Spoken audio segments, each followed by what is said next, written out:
એક દિવસ સામેના ઘરમાં રહેતી વિધવા યુવતી જે મારા માટે રોજ જમવાનો ડબ્બો લઈને આવતી હતી તે એક દિવસ સાંજે મારા ઘરે આવી.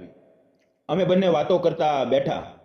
ધીમે ધીમે રાત પસાર થતી ગઈ અને અમને ખબર જ ન પડી કે સમય કેવી રીતે નીકળી ગયો. અમે ઘણી વાર સુધી એકબીજા સાથે વાતો કરતા રહ્યા. તે દરમિયાન મેં તેનો હાથ મારા હાથમાં લીધો અને તેણે મારી સામે જોયું. અમારી નજરો એકબીજા સાથે અથડાઈ અને આગળ જે થયું તે તમને આગળની કહાનીમાં જણાવીશ. તો નમસ્તે દોસ્તો, મારું નામ સુનિલ છે. હું એક નાનકડા ગામનો સાદો છોકરો છું, પણ ભણતર પૂરું થયા બાદ મને શહેરમાં નોકરી મળી અને તેથી હું છેલ્લા 3-4 વર્ષથી અહીંયા રહું છું. મારી ઉંમર હવે 32 વર્ષની છે. હું જે રૂમમાં રહું છું તેની સામે એક વૃદ્ધ દાદી અને તેની યુવાન છોકરી રહેવા આવ્યા હતા. આ યુવતી લગભગ 23-24 વર્ષની હશે અને ખૂબ જ સુંદર હતી, પણ મારો તેમની સાથે ખાસ કોઈ પરિચય નહોતો, તેથી હું તેની સાથે વધુ વાતો નહોતો કરતો. લગભગ 8-10 દિવસ પસાર થયા અને એક દિવસ હું ઓફિસેથી ઘરે પાછો ફર્યો.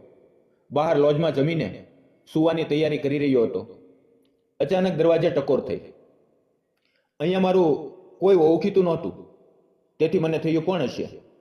દરવાજો ખોલ્યો તો સામે એ જ વૃદ્ધ દાદી ઊભા હતા. તેમની આંખોમાં આંસુ હતા અને તેઓ ધ્રુજી રહ્યા હતા. રડતા રડતા તેમણે કહ્યું, બેટા, મારી પોતરી ઘરમાં લપસીને પડી ગઈ છે. તેની કમરમાં ઈજા થઈ છે. તે ઊભી થઈ શકતી નથી, બેહોશ થવાની હાલતમાં છે. કૃપા કરીને તેને જલ્દી હોસ્પિટલ લઈ જા. હું તારા પગે પડું છું, મને મદદ કર. તેમના આ શબ્દોએ મારું દિલ પીગળી ગયું. હું તરત જ તેમના રૂમ તરફ દોડ્યો. ત્યાં જોયું તો યુવતી જમીન પર પડેલી હતી. તે દુખાવાથી કણસી રહી હતી, ઊભા થવાની હાલતમાં નહોતી. લાગતું હતું કે તેની કમરમાં ગંભીર ઈજા થઈ હતી. મેં તરત મારા એક રિક્ષા ચલાવતા મિત્રને ફોન કર્યો અને તેને ઘરની બહાર આવવા માટે કહ્યું. લગભગ 10-15 મિનિટ થઈ અને તે આવી ગયો અને તેની મદદથી તે યુવતીને રિક્ષામાં બેસાડી. એક બાજુ હું બેઠો, બીજી બાજુ દાદી, અને અમે હોસ્પિટલ તરફ નીકળી પડ્યા. રિક્ષામાં જતા સમયે તે યુવતી આંખો બંધ કરીને દુખાવાથી કણસતી હતી. તેના ચહેરા પર પીડા અને તકલીફ સ્પષ્ટ દેખાતી હતી. તેને જોઈને મારું મન બેચેન થઈ ગયું. થોડી જ વારમાં અમે એક સારી હોસ્પિટલે પહોંચી ગયા. ડોક્ટરે તરત એક્સરે અને તપાસ કરી. સદનસીબે કોઈ હાડકું તૂટ્યું નહોતું, ફક્ત કમરમાં ઊંડી ઈજા થઈ હતી. ડોક્ટરે કહ્યું કે સ્લાઇન લગાવીને એક દિવસ હોસ્પિટલમાં રાખવી પડશે, પછી આરામથી બધું ઠીક થઈ જશે. મેં આ બધી વાત દાદીને સમજાવી. તેમણે મારો હાથ પકડીને આંખોમાં આંસુ સાથે આભાર વ્યક્ત કર્યો. તેમની પાસે પૈસા નહોતા. ઉતાવળમાં ઘરેથી કંઈ લાવ્યા નહોતા. મારી પાસે જેટલા પૈસા હતા તે મેં તરત આપી દીધા. પછી હું મારા મિત્ર સાથે ઘરે પાછો ફર્યો. રાતે ઊંઘ ન આવી. તે યુવતીનો કણસતો ચહેરો મારી આંખો સામેથી હટતો જ નહોતો. તેના ચહેરા પરની પીડા મારા દિલને વારંવાર ચોટ પહોંચાડતી હતી. હું વિચારતો રહ્યો, શું થયું હશે? તે ઠીક થઈ જશે ને? દાદી એકલા શું કરશે? આવા વિચારોમાં મને ક્યારે ઊંઘ આવી ગઈ ખબર ન પડી. સવારે ઉઠીને નાહી ધોઈને હું મારા 2 વ્હીલરની સીધો હોસ્પિટલ ગયો. આ વખતે હું ચા અને નાસ્તો લઈ ગયો હતો, કારણ કે મને લાગ્યું કે દાદીએ રાતે કશું ખાધું નહીં હોય. ત્યાં પહોંચ્યો તો તે યુવતી ધીમે ધીમે આંખો ખોલીને મને જોવા લાગી. તેની આંખોમાં હજી પણ દુખાવો હતો, પણ સાથે સાથે એક કૃતજ્ઞતા પણ ઝળકતી હતી. મેં તેની તબિયત પૂછી અને તેના ચહેરાને જોઈને મારા મનમાં એક અજીબ ખેંચાણ અનુભવાયું, જેને શબ્દોમાં વર્ણવવું મુશ્કેલ છે. તેણે હળવી મુસ્કાન આપી અને કહ્યું, હવે સારું લાગે છે. આ બધું તમારી મદદથી શક્ય થયું. આમ કહીને તેણે દિલથી આભાર માન્યો. મેં તેમના હાથમાં ચા અને નાસ્તો આપ્યો. દાદીએ પણ મુસ્કુરાતા તે સ્વીકાર્યું. પછી હું ડૉક્ટરને મળ્યો તો તેમણે કહ્યું, ગંભીર કંઈ નથી, થોડી ઈજા છે, થોડી વારમાં રજા કરી શકાશે. મેં તરત ડૉક્ટર પાસેથી બિલ માંગ્યું અને દાદીને ખાતરી આપી કે દાદી, પૈસા મેં ભરી દીધા છે, તમે ચિંતા ન કરો. મારો મિત્ર 11:30 વાગે આવશે. તે તમને ઘરે મૂકી દેશે. દાદીએ મારી આંખોમાં જોઈને હાથ જોડીને આભાર માન્યો. તે પવે તેમની આંખોમાં સંતોષના આંસુ ઝળકતા હતા. મેં યુવતી તરફ જોયું. તેના ચહેરા પર હજી દુખાવાની હળવી છાયા હતી, પણ તેની આંખોમાં મારા માટે અપનાપણું દેખાતું હતું. મને તેનું નામ પણ ખબર નહોતું, પણ તે મને અજાણતા પોતાની લાગવા લાગી હતી. હું તેમની વિદાય લઈને કામ પર ગયો. સાંજે પાછો ફર્યો ત્યારે દાદી બહાર મવ્યા. મેં હસીને પૂછ્યું, ડૉક્ટરે ક્યારે છુટકારો આપ્યો? દાદી બોલ્યા, 11:30 વાગે. તારો મિત્ર આવ્યો હતો, તેણે અમને ઘરે મૂકી દીધા. બેટા, તારો ખૂબ ઉપકાર છે. મેં ધીમેથી કહ્યું, દાદી, તેની સંભાળ રાખજો, દવા સમયસર આપજો. દાદી મુસ્કુરાતા બોલ્યા, હા બેટા, બિલકુલ ધ્યાન રાખીશ. પણ એક વાત સાંભળો, મારી પોતરી સવારથી કહે છે કે સામે રહેતા સજ્જનને ચા પર બોલાવો. તેમણે આપણી ઘણી મદદ કરી છે. આ સાંભળીને મારા ચહેરા પર મુસ્કાન આવી અને મેં કહ્યું, ઠીક છે દાદી, થોડી વારમાં આવું છું.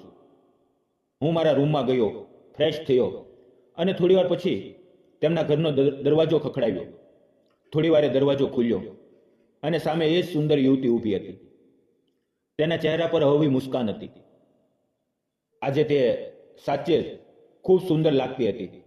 જાણે દુખાવો ભૂલીને તેના હોઠ પર નવી મુસ્કાન ખીલી હોય. તે અંદર જઈને ખાટ પર બેઠી અને હું પણ તેની બાજુમાં બેઠો. તેણે પ્રેમથી કહ્યું, આવો બેસો. અમે એકબીજા તરફ જોયું અને અજાણતા જ અમારા ચહેરા પર મુસ્કાન આવી ગઈ. મેં પૂછ્યું, હવે તબિયત કેવી છે? તે બોલી, હવે સારું લાગે છે, થોડું થોડું ચાલી શકું છું. મેં ઉત્સુકતાથી પૂછ્યું, તમારું નામ શું છે? તેણે હળવી મુસ્કાન સાથે નજર નીચી કરીને કહ્યું, કાજલ. મેં તરત કહ્યું, ખૂબ સુંદર નામ છે. આ સાંભળીને તે શરમાઈ ગઈ. તેના ચહેરાની તે લજ્જાશીલ છબી અંત્ય મોહક હતી. પછી તેણે મને પૂછ્યું, તમારું નામ શું છે? તમે શું કરો છો? મેં હસતા હસતા કહ્યું, મારું નામ સુનિલ છે. હું એક કંપનીમાં નોકરી કરું છું. અહીંથી 10-15 કિલોમીટર દૂર ગામનો રહેવાસી છું. નોકરીના કારણે અહીંયા રૂમમાં રહું છું. ત્યારે દાદી અમારા માટે ચા લઈને આવ્યા. તેમણે ફરી મારો આભાર માન્યો અને કહ્યું, આ મારી પોતરી કાજલ ખૂબ પ્યારી છે. જો તેના પતિએ તેને તકલીફ ન આપી હોત તો આજે તે સુખી હોત. આ સાંભળીને હું થોડો ચોંકી ગયો અને પૂછ્યું, દાદી, શું થયું હતું? દાદી ધીમે ધીમે કહેવા લાગ્યા, બેટા, કાજલના 3 વર્ષ પહેલા લગ્ન થયા હતા. શરૂઆતમાં બધું ઠીક ચાલતું હતું. અમને લાગ્યું કે તેનું જીવન ખુશીઓથી ભરાઈ જશે, પણ પછી તેના પતિને ખરાબ ટેવ લાગી. તે દારૂ પીવા લાગ્યો, રોજ ઘરે ઝઘડો કરવા લાગ્યો. તે કાજલને મારતો, ગાળો આપતો. એક વખત તો તેણે કાજલને મારીને મારી નાખવાનો પ્રયાસ કર્યો. તે ભાગ્યે જ બચી. ત્યારબાદ તે માયકે આવી ગઈ અને પછી ક્યારેય સાસરે ન ગઈ. તેનો પતિ એટલો બગડી ગયો કે તેણે બીજા લગ્ન કરી લીધા. મારી કાજલ ખૂબ નિર્દોષ અને પ્યારી છે. મેં તેને ફરી ત્યાં જવા ન દીધી. દાદીની આ વાત સાંભળીને મારા રૂવાડા ઊભા થઈ ગયા. મારું દિલ ભરાઈ આવ્યું. તે પછી મને અહેસાસ થયો કે આ સુંદર નિર્દોષ યુવતીના જીવનમાં કેટલું દુઃખ છુપાયેલું છે અને તેના ચહેરા પરની મુસ્કાન તેના ઘા છુપાવવાનું એક સાધન છે. કાજલ મારી સામે એક ટક જોઈ રહી હતી. તેની આંખો આંસુઓથી ભરેલી હતી અને દાદીના મોઢેથી તેના જીવનની તકલીફો સાંભળીને મારું દિલ ખૂબ દુઃખી થઈ ગયું. મેં દાદીને દિલાસો આપતા કહ્યું, દાદી, ચિંતા ન કરો, બધું ઠીક થઈ જશે. દાદી બોલ્યા, બેટા, કાજલના મા બાપ નથી. મેં જ તેને ઉછેરી છે. ઘણું સંભાળ્યું, ઘણો પ્રેમ આપ્યો, પણ તેના લગ્ન ટીક્યા નહીં. તેના પતિએ તેને ખૂબ સતાવી. હવે મને લાગે છે કે તેને ફરીથી એક ઘર સંસાર મળવો જોઈએ. જો તારી ઓળખાણમાં કોઈ સારો છોકરો હોય તો જણાવજે. આ સાંભળીને મારું દિલ હલમચી ગયું. મેં કાજલ તરફ જોયું. તે શરમાતી હતી અને તેની આંખોમાં એક અલગ જ ભાવ હતો. અમારી નજરો વારંવાર મળતી હતી. જાણે શબ્દો કરતાં વધુ અમારી આંખો વાતો કરતી હતી. હું ચા પીતો હતો અને તેની તરફ જોતો હતો. દાદી પણ ચા પીતા હતા, પણ મારું ધ્યાન ફક્ત કાજલ પર હતું. જ્યારે હું ઊભો થઈ રહ્યો હતો ત્યારે મેં દાદીને કહ્યું, જો કોઈ મદદની જરૂર હોય તો જરૂર કહેજો. અને કાજલ, તું પણ પોતાનું ધ્યાન રાખજે. તે શરમાઈને માથું હલાવીને હા પાડી. જ્યારે હું મારા રૂમ તરફ પાછો ફરતો હતો ત્યારે પાછો જોયું તો કાજલ દરવાજા પાછળથી મને એક ટક જોઈ રહી હતી. અમારી નજરો મોવી અને તે તરત શરમાઈને અંદર ભાગી ગઈ. આ રીતે 2 દિવસ વધુ પસાર થયા અને કાજલ ધીમે ધીમે ઠીક થવા લાગી. દાદી ક્યારેક મારા માટે જમવાનો ડબ્બો લાવતા, કારણ કે મેં તેમની મદદ કરી હતી. હું રોજ સવારે જોતો કે કાજલ ઘરની બહાર કપડાં સૂકવવા મૂકતી. તેનો ગોરો રંગ, લાંબા કાળા વાળ, સાડીમાં સજેલું તેનું રૂપ, તેનું શરમાવું અને તેની નિર્દોષ મુસ્કાન મારા મનને સતત તેની તરફ ખેંચતા હતા. તે પણ મને જોઈને મુસ્કરાઈ દેતી અને શરમાઈ જતી. અમારો સંબંધ હવે ધીમે ધીમે ગાઢ બનતો જતો હતો. એક સાંજે 8 વાગ્યે હું તૈયાર થઈને લોજમાં જમવા જવા માટે નીકળ્યો. ત્યાં દરવાજે ટકોર થઈ. દરવાજો ખોલ્યો તો સામે કાજલ ઊભી હતી. હાથમાં જમવાનો ડબ્બો હતો. હું હસીને બોલ્યો, હું હમણાં જ જમવા જવાનો હતો અને તું આવી ગઈ. તે હવે હસીને બોલી, હવેથી તમે બહાર ન જાઓ. હું રોજ તમારા માટે ડબ્બો લઈ આવીશ. તમે અમારા માટે ઘણું કર્યું છે. હવે આ મારી ફરજ છે. તેના અવાજમાં જે અપનાપણું હતું તેણે મારા દિલને સ્પર્શી લીધું. મેં કહ્યું, આમાં શું મોટી વાત છે? એકબીજાને સાથ આપવો જોઈએ. હું બેઠો અને તે મારી બાજુમાં બેઠી. જમતી વખતે તેણે મને પૂછ્યું, તમારા ઘરમાં કોણ કોણ છે? મેં કહ્યું, ઘરે મમ્મી પપ્પા અને હું. અમે 3 જણા છીએ, પણ નોકરીના કારણે મારે અહીંયા રહેવું પડે છે. અમારી વાતો ચાલતી રહી. મેં જમવાનું પૂરું કર્યું અને તે ડબ્બો પેક કરવા લાગી. ત્યારે તેણે પૂછ્યું, તમારા લગ્ન કેમ નથી થયા? મેં મુસ્કુરાતા કહ્યું, ના, હજી નથી થયા.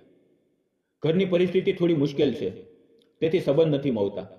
આ સાંભળીને તે ધીમેથી બોલી, તમને કેવી છોકરી જોઈએ? તેના આ સવાલે મારા મનનું છુપાયેલું સત્ય બહાર આવી ગયું. મેં મુસ્કુરાતા કહ્યું, મને ગોરા રંગની, મોટી મોટી આંખો વાળી, લાંબા વાળ વાળી, તારી જેમ શરમાતી, હસતી, ખુલીને વાત કરતી અને મારી સંભાળ રાખતી છોકરી જોઈએ. મારા આ શબ્દોથી કાજલના ગાલ લાલ થઈ ગયા. તે શરમાઈ ગઈ. તેનો શરમાવું મારા દિલને ભાવી ગયું. તે જ પવે મેં હિંમત કરીને તેનો હાથ મારા હાથમાં લીધો. તે આશ્ચર્યથી મારી તરફ જોવા લાગી. તેની આંખોમાં ઘણા સવાલો હતા, પણ તેની નજરોની નમી મને ઘણું કહી રહી હતી. મેં ધીમા સ્વરે તેની આંખોમાં જોતા કહ્યું, કાજલ, કાજલ, મને તું ખૂબ ગમે છે. લાગે છે કે હું તને પ્રેમ કરવા લાગ્યો છું.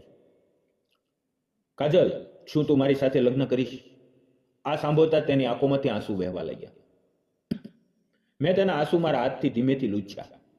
કાજલ ધીમા સ્વરે બોલી, તમે અપરિણિત છો, પણ મારા એક વખત લગ્ન થઈ ચૂક્યા છે. તમને તો ખબર છે કે તમને મારા કરતાં ઘણી સુંદર, જુવાન અને નિર્દોષ છોકરી મળી શકે છે. મારા માટે એમ જ ન રોકાઈ જાઓ. પણ મેં તેને શાંત સ્વરે કહ્યું, મારા માટે સુંદરતા નહીં, દિલ મહત્વનું છે. તારા જેવું દિલ, તારી જેમ સાદગી, તારું અપનાપણું, રોજ મારા માટે ડબ્બો લાવનારી, મારી વાતો પ્રેમથી સાંભળનારી, હંમેશા મારી સાથે ઊભી રહેનારી, એવી બીજી કોઈ નહીં મળે. મને ફક્ત તું જ જોઈએ. આ રીતે અમારા જીવનમાં નવો રંગ ભરાવા લાગ્યો. થોડા દિવસો બાદ કાજલ હંમેશા મારા માટે ખાવાનું લાવવા લાગી. અમે વારંવાર મળતા અને દરેક મુલાકાતમાં અમારો પ્રેમ વધુ ગાઢ થતો ગયો. જોત જોતામાં 5-6 મહિના નીકળી ગયા અને અમારો સંબંધ એટલો મજબૂત થયો કે એક દિવસે હું હિંમત કરીને દાદીને મળવા ગયો. તેમના પગે લાગીને કહ્યું, દાદી, દાદી, મને કાજલ ખૂબ ગમે છે. શું તમે અમારા લગ્ન માટે હા પાડશો? આ સાંભળીને દાદીની આંખોમાં આંસુ આવી ગયા. તેમણે મારા માથા પર પ્રેમથી હાથ મૂક્યો અને હા પાડી. હવે ફક્ત મારા મમ્મી પપ્પાની મંજૂરી જરૂરી હતી. એક દિવસ હું કાજલ અને દાદીને લઈને મારા મમ્મી પપ્પા પાસે ગામડે ગયો. તેમની સાથે ખુલીને વાત કરી, આખી ઘટના જણાવી. શરૂઆતમાં તેઓ થોડા વિચારમાં પડી ગયા, પણ કાજલનો સ્વભાવ, તેની સાદગી અને અપનાપણું જોઈ તેમણે પણ તેની પોતાની વહુ તરીકે સ્વીકારી લીધી અને અમારા લગ્ન માટે સહમતિ આપી. પછી અમારા ગામના એક નાનકડા મંદિરમાં સાદગીથી પણ દિલથી અમે લગ્ન કર્યા. આજે અમે શહેરમાં કાજલ અને દાદી સાથે રહીએ છીએ. સમય મળે ત્યારે ગામ જઈને મમ્મી પપ્પાને મળી આવીએ છીએ. અમારું જીવન ખૂબ ખુશીઓથી ભરેલું છે. કાજલ મને ખૂબ પ્રેમ કરે છે, મારી દરેક વાતનું ધ્યાન રાખે છે અને હું પણ તેના દરેક સપના પૂરા કરવાનો પ્રયાસ કરું છું. દાદીની પણ અમે બંને દિલથી સંભાળ રાખીએ છીએ. સાચું કહું તો અમારું જીવન હવે પ્રેમ, મમતા અને સંતોષથી ભરેલું છે. દોસ્તો, તમને શું લાગે છે? મેં કાજલ સાથે લગ્ન કરીને યોગ્ય કર્યું કે ખોટું? તમારો અભિપ્રાય જરૂર જણાવજો. સાચો સંબંધ સુંદરતા, ધન કે ભૌતિક સુખો પર નથી ટકતા, પણ વિશ્વાસ, મમતા અને અપનાપણા પર ટકે છે. જો કોઈનો ભૂતકાળ દુઃખોથી ભરેલો હોય પણ તેને સાચો પ્રેમ અને સાથ મળે તો જીવન ફરીથી ખીલી ઉઠે. સાચા પ્રેમમાં સ્વીકૃતિ હોય છે, સહારો હોય છે અને એકબીજાને સંભાળવાની તાકાત હોય છે.